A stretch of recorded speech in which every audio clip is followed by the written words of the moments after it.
एक बार की बात है, एक गांव में एक ब्राह्मण रहता था। वह सुबह उठता, नहाता, पूजा करता, खाना खाता और फिर सो जाता था। उसके पास किसी भी चीज की कमी नहीं थी।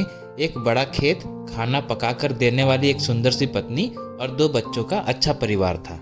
सब कुछ होने के बाद भी ब्राह्मण के घर वाले एक बात से बहुत परेशान थे। वो बात यह थी कि ब्राह्मण बहुत आलसी था। वो कोई भी काम खुद नहीं करता था और दिन भर सोता रहता था। एक दिन बच्चों का शोर सुनकर ब्राह्मण जाग गया और उसने देखा कि उसके दरवाजे पर एक साधु महाराज आए हैं। ब्राह्मण और उसकी पत्नी ने साधु महाराज का स्वागत किया और उन्हें भोजन कराया। भोजन के बाद ब्राह्मण ने साधु की खूब सेवा की।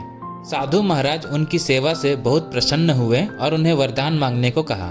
ब्राह्मण ने वरदान मांगा कि मुझे कोई भी काम न करना पड़े और मेरी जगह कोई और मेरा काम कर दे।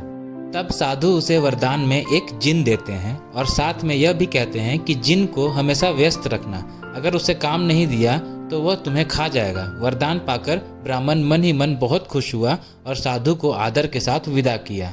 साधु के जाते ही वहाँ एक जिन प्रकट हुआ। पहले तो ब्राह्मण उसे देखकर डर जाता है, लेकिन जैसे ही वो ब्राह्मण से काम मांगता है तब ब्राह्मण का डर दूर हो जाता है और वह उसे पहला काम खेत जोतने का देता है। जिन वहां से गायब हो जाता है और ब्राह्मण की खुशी का ठिकाना नहीं रहता। कुछ ही देर में जिन फिर आ जाता है और बोलता है कि खेत जोत दिया, दूसरा काम दीजिए। ब्राह्मण सोचता है कि इतना बड़ा खेत इसने इतनी जल्दी कैसे जोत दिया। ब्राह्मण इतना सोच ही रहा था कि जिन बोलता है कि जल्दी मुझे काम बताओ, नहीं तो मैं आपको खा जाऊंगा। ब्राह्मण डर जाता है और बोलता है कि जाकर खेतों में सिंचाई करो। जिन फिर वहां से गायब हो जाता है और थोड़ी ही देर में फिर आ जाता है। जिन आकर बोलता है कि खेतों की सिंचाई हो गई, अब अगला काम बताइए। ब्राह्मण एक एक कर सभी काम बताता जाता है और जिन उसे चुटकियों में पूरा कर देता है। ब्राह्मण की पत्नी यह सब देख रही थी और अपने पति के आलसीपन पर चिंता करने लगी।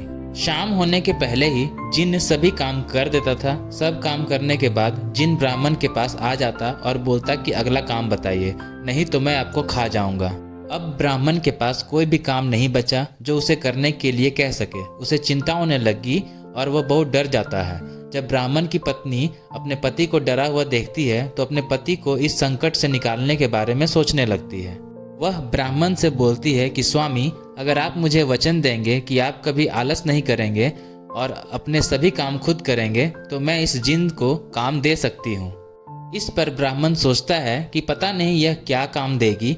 अपनी जान बचाने के लिए ब्राह्मण अपनी पत्नी को वचन दे देता है। इसके बाद ब्राह्मण की पत्नी जिन से बोलती है कि हमारे यहाँ एक कुत्ता है, तुम जाकर उसकी पूंछ पूरी सीधी कर दो। याद रखना, उसकी पूंछ एकदम सीधी होनी चाहिए।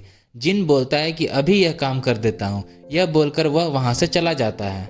लाख कोशिश के बाद भी वह कुत्ते की पूंछ सीधी नहीं कर पाता और हार मान लेता है।